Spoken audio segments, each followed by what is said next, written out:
Coming up next on the Jeff Crilley Show, you're going to meet the great Dan Clark. He's a legendary speaker. He's in the Professional Speakers Hall of Fame. He's a New York Times bestselling author many times over. He's in my studio. You're going to hear his journey next.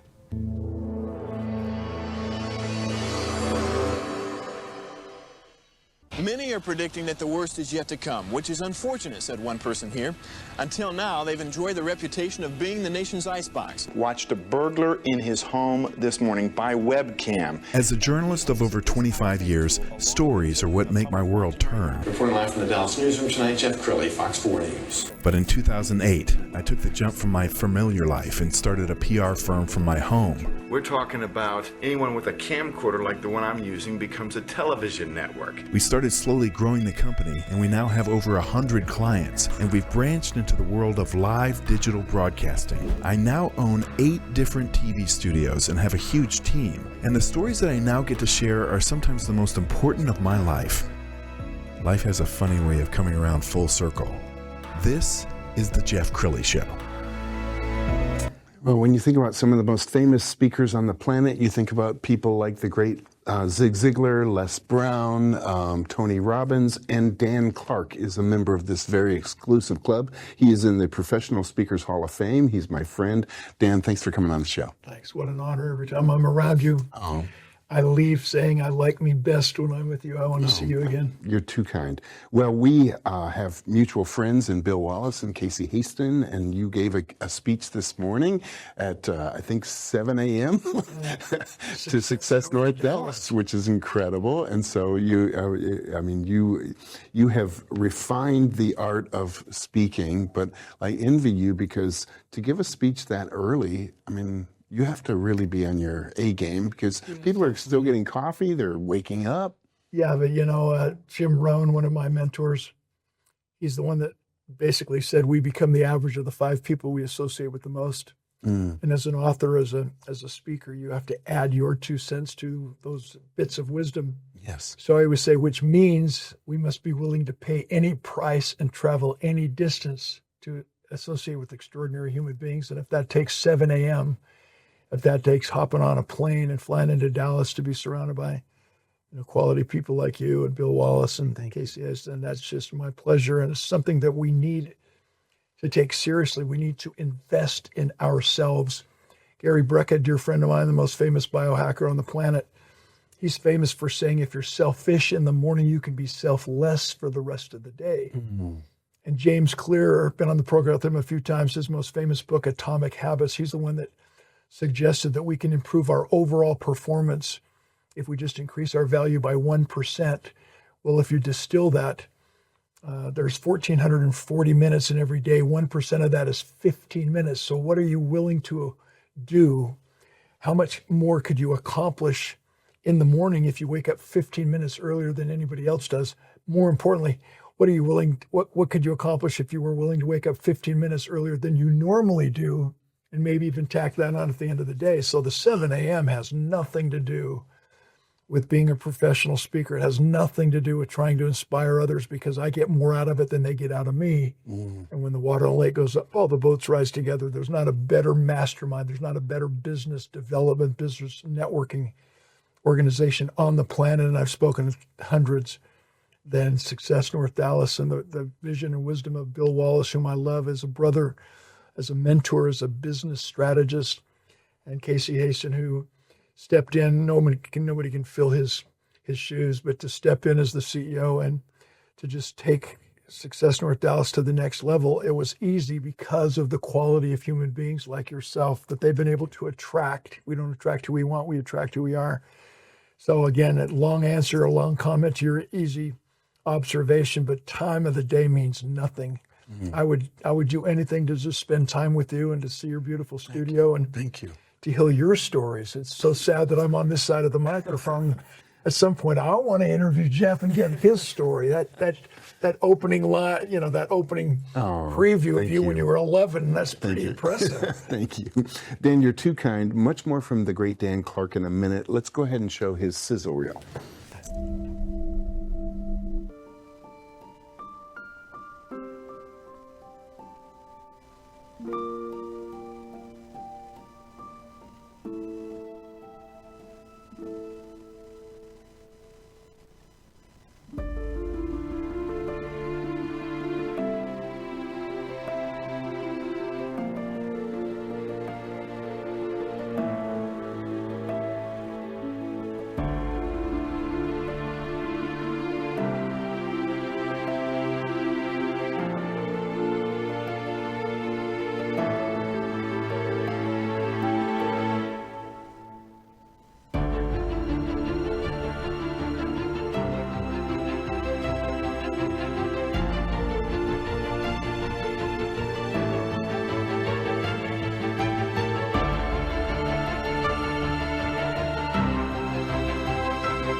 Well, when I was preparing the show this morning, I was just blown away. I mean, you've met pretty much everybody who's anybody on the planet. The thing that impressed me most about your resume, if you will, is Father of the Year. I mean, it matters most to me. No other success can compensate for failure in the home. And I've met so many of the most wealthy people and most powerful people on the planet, not throwing any of them under the bus, but you and I both know that we can meet so many wealthy, powerful people who have their 3 cottages and their 5 Bentleys and their Lambo and no one to share it with. Mm. And so I learned a long time ago that, friendship matters. And I've been married for 45 years and everybody says, well, what's your secret? I just went over 10 million miles on Delta Airlines. So wow. I've been married for 45 years because I've only been home 6 weeks total. It's going really, really well. It's perfect.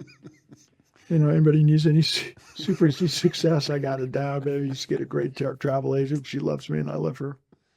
But Father of the Year, it's a legitimate deal. It's sponsored by the American Diabetes Association.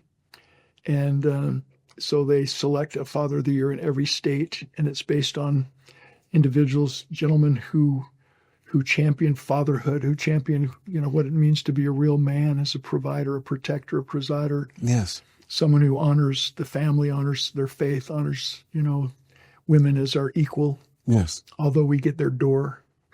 Some of the lyrics from my best loved song, Real Man, having a whole conversation just by holding hands. Mm-hmm. When we hug, you're the last one to let go. I think a real man is velvet and steel, gentle and strong, just as you are. Mm. And so that's really my greatest honor to have been recognized as someone who at least does my best to somehow balance out my life and make sure family matters and faith, family, God, duty, honor, country. I'm a patriot, and I think that's all tied into being Father of the Year. Mm. Edgar Guest, he was one of the most prolific authors, poets at a time, and he was famous for his poem, I'd rather see a sermon preached than hear one any day. I'd rather you would walk with me than merely point the way. So that's what that honor is about. And it just kind of sets the bar higher for us to strive to be that role model, not just for our own family, but for their friends. And I really I appreciate you bringing that up. It's, all the other things just come as a consequence of you trying to be the best version of yourself. But being acknowledged as a father and a husband, that takes conscious effort on a daily basis to listen, to unconditionally love, to forgive, to counsel when the counsel's needed, and to be more than a friend. You got to be a dad every once in a while. Yeah. One of my most famous songs, any male can be a father, but it takes a special man to be a dad. Wow. So any guy can get a girl pregnant if you just know what to do. It doesn't take any talent. But it's fulfilling a responsibility and stepping up to be a dad. I think that's so critically important. So I even challenged them after I received Father of the Year. I said, why don't we call it Dad of the Year? And you can use the hit song as your theme if you want, but hasn't happened yet. Well, and let's spend a little bit more time on that. So I think great fathers are role models. And it may not be a sermon that you preach to your kid. They just wake up every morning and they see their dad, and they see who you represent and what your values are. And I think, we don't need to beat ourselves up as, so-called workaholics. I spoken on 6,000 stages in 79 countries, went over 10 million miles on Delta. So you would think that I'm never home, but I would take one of my kids on the road almost every week. There was something about ordering room service and watching a movie with your dad, even though it was only a day and a half or 2-day trip. Phoning home every single night. But I need to share something that's so critically important being here in Dallas. So my mentor, my sponsor in the National Speakers Association back in 1982 was Zig Ziglar. And he took me under his wing and mentored me personally for 25 to 30 years. And I remember when, so I met him in 1982, and we had our first child in 1985, a son. And when my wife was pregnant, I remember Zig and I, we were playing golf. And he says, Dan, how much do you really believe in what we talk about? I'm like, Zig, I believe it. That's why I'm here. You know, I listened to your cassette tape when I was paralyzed playing football. And I remember one story from a 45-minute speech, and it changed my life. You saved my life. I said, I believe it. He says, okay, Dan, I challenge you. He said, I want you to write a credo that you can teach your son when he comes into the world. And I'm like, okay. Now we call them positive affirmations. Now we call them all this stuff. So my wife and I took that assignment seriously. I had a few months to work on it. So now my son's born. I named him Danny, because I'm so humble. And I couldn't think of another name, and I couldn't spell Jeff or Bill or Zig, thank God. Maybe Throckmorton. And so I wrote this creed. We call it the Clark Credo. And so I want you to understand the significance of what happened at Zig's challenge. So our son's born. We bring him home, and he's in his little brass crib. And every single night before we clicked off the nightlight for him to go to sleep, I would grab the little bars and I would wait to get eye contact. And I think he was fascinated by the movement of my lips, but he would have eye contact, and he intently listened to me repeat the Clark Credo. I'm smart, talented, and I never say never. I'm wanted, important, lovable, capable, and I can succeed. I love music. I'm a great athlete, and I'm going to get good grades in school. The only person I need to be better than is the person I was yesterday. So I never say I can't. I always say I can, I will. If I fall down or get knocked down, I just get back up and go again. If I spill or make a mistake, I clean it up, learn why, and say no big deal. God loves me and I love God, so I always treat others as they want to be treated. So when we're apart, they always say, I like me best when I'm with you. I want to see you again. And I would repeat that every single night. Wow. Spaced repetition learning. And eventually when he started to make sounds and formulate words, he would fill in, and I can succeed. You know, a good athlete, and he would start filling in and finishing the sentences of the Clark Credo. Wow. Then he got to the age where he could repeat it back to me. And so now the conversation at night was, Danny, who are you? And he would repeat back to me, I'm smart, talented, and I never say never. I'm wanted, important, lovable, capable, and I can succeed. And then our next child came along, Nicola, 3 years later. Same exact process. Then our next daughter, McCall, used to come down here about 3 days every single month. She was a huge singer-songwriter and worked with Linda Septian, very famous music. I know Linda. Yeah. Vocal coach out of Addison. Yeah. She lived in Plano when we first met. I love her to death and honor her son, Remington. And we're still dear friends, talk about, connecting at that deepest level. And she's so famous as a vocal coach. I think it's important I dropped her name because that's more credibility than Tiger was any day. So McCall, same thing. And then Alexandria. Now they're all adults out of the home. Danny's married with 2 grandkids. Each of his 2 grandbabies know the Clark Credo. Really? My son Danny, as an adult married man, he can quote the Clark Credo word verbatim and never gave us any challenges, never got in trouble.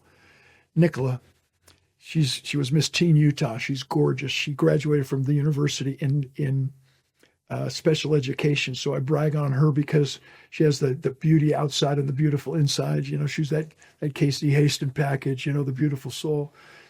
And to this day, she quotes the Clark Credo, and she has 3 grandbabies, 1 granddaughter and 2 grandsons. The littlest is Luca, who's 1. Wow. And he still sits on Papa's lap now. And I say, Luca, who are you? And he gets that look. And I think he's fascinated again by the movement of my face, my voice. And he listens intently. But every single one of my 4.5 grandchildren can quote the Clark Credo. When my daughter Nicola graduated from high school and she announces that her and her beauty queen friends are going to go to Huntington Beach on their senior trip, I said, when are we leaving? And we had to make a decision, a conversation with my wife. Are we going to parent out of faith or parent out of fear? Mm. And knowing that she was equipped with the knowledge and the confidence and the character development from the Clark Credo, we knew she would make responsible decisions. Some of her girlfriends got in trouble on that trip. She never did. Wow. And to this day, we've never had any challenges or any problems with our children because of the Clark Credo. And I think that feeds into dedicating ourselves to not just be Father of the Year, but Mother of the Year, Dad of the Year, Yes. Wife of the Year, Friend of the Year, Leader of the Year. And we become the average of the 5 people we associate with the most. We already mentioned, well, that circle of 5 can change in our personal lives, in the world of sports, in the world of art, in the world of entertainment, of media. And I'm just privileged enough to have you as kind of one of my 5. I always call you when I'm coming to Dallas. Thank you. Phil Wallace, Casey Haston, Amberly Lago. I have a few close friends here in the Metroplex, and I cherish your friendship and the wisdom you give me. Well, Dan, you inspire me. We're going to pull up your website, and the thing that strikes me about you is you've had a chance to hang out with all these world leaders and most famous people on the planet, and you have a humility about you, which is really, really attractive. Like Willie Nelson wrote the song, "It's hard to be humble when you're as great as me." Yeah, thanks for bringing that up. Yeah. And you've written best-selling books. How do you keep your humility when the world... Around with people like you, I'm in awe. No, you're I was on a weekly television series when I was 12 years old. I was the voice of a cartoon character. Wow. I do a really good... Hello, bring it, Bruce. I'm so sorry. And I've been around media my whole life. One of my stories was made into a film at Paramount Studios starring Jack Lemmon. So I just enjoy being around people who are smarter than me, more creative than me, more accomplished than me. And when you can ask these evocative questions and milk from people like me the real answers that matter, I honor you and I'm in awe. So it's easy to stay humble around people like you. And I take a lot of pride in greeting the people who seem to enjoy my messages or enjoy the opportunity to make them laugh or cry or feel or think. Yes. As a professional speaker, that's what my calling is. But then the role reversal takes place where now it's my turn to fill my flask and I seek out people like you. So it's easy to stay humble. There's always someone smarter than me, always someone stronger than me. And I take a lot of pride in you fitting me into your life because of the stature and the quality of human being that you are. Thank you. You're amazing. Okay, we only have about 3 minutes left, so I want you to leave the audience with some words of encouragement because, we do have a good economy, but there's a lot of people who are struggling. And on the wall of my studio is Rocky. I mean, I saw that coming in. Right, just the ultimate underdog. I was just watching one of the documentaries, and I think he was down to $100 in his checking account when he wrote the script for Rocky. Yeah. And they offered him something like $250,000 to just go away and sell us a script. And he said, "Nope, I gotta be Rocky. I gotta star in my own film." So anyway, I'm setting the stage for you. Like, look into the camera on the left and talk to the person who's struggling right now. I think if you're struggling, sometimes words get in the way, and it'll stay to help them cry. But if I could offer any wisdom, I think in my experience, if you're hurting, the solution is to find someone else who is hurting. And when you help him or her, 2 souls are healed. I've taught public speaking at the university level for 11 and a half years, and I always remind my students on day 1 orientation, seek to bless, not impress. If you're nervous before you speak, you think it's about you. If you're excited before you speak, it's about the audience. And when we can have that service before self mindset, that Rotary International, that Air Force, trifecta in the core values, integrity first, service before self, and a commitment to excellence in all we do, that seems to be a North Star roadmap that we can all follow. Probably the most important thing I could say, though, at the very end is stop competing against others. Compete against what you're capable of. And understand 2 fundamental truths. The pain is a signal to grow, not to suffer. Once we learn the lesson the pain is teaching us, the pain goes away. So in life, there's no mistakes, only lessons. Nothing happens to us. Everything happens for us.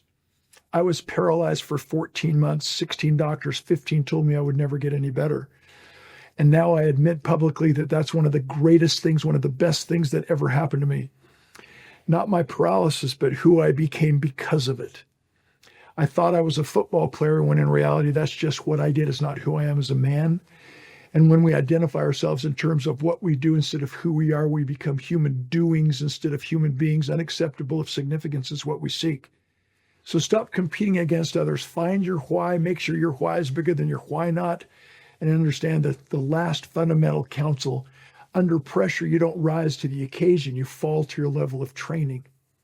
That's why we train and prepare and practice so hard. And the hard is what makes it great. So what we have to do to prepare for the rainy days is to understand that it's not necessary and we shouldn't be tempted to run from the storm. We need to figure out a way to dance in the rain, not alone, but with colleagues who believe what we believe. And when we find people who believe what we believe, and they give us grace when we make mistakes, and we learn from those mistakes more than we learn from our victories, we know that we're under construction. Life's a journey. And you don't begin with the end in mind. You begin with the why in mind. And if your why is bigger than your why not, you can rise to the occasion every single day, knowing that you don't have to see the top stair of the staircase to start climbing, as Dr. Martin Luther King Jr. said. You only have to see the first step and recognize the value in taking the next one by tuning into television shows and podcasts in that down moment that will remind you that you're a son of God, a daughter of God, that you have a divine destiny. You're supposed to be here for a reason. To figure it out. Wow. Dan, that's a drop the mic moment. Thank you so much for sharing your heart and your wisdom with us. We're going to end with his website, which is danclark.com, the great Dan Clark. Thanks for coming on the show. You're such a good man. You bet. Thanks. God bless you. That's it for now. We'll see you next time.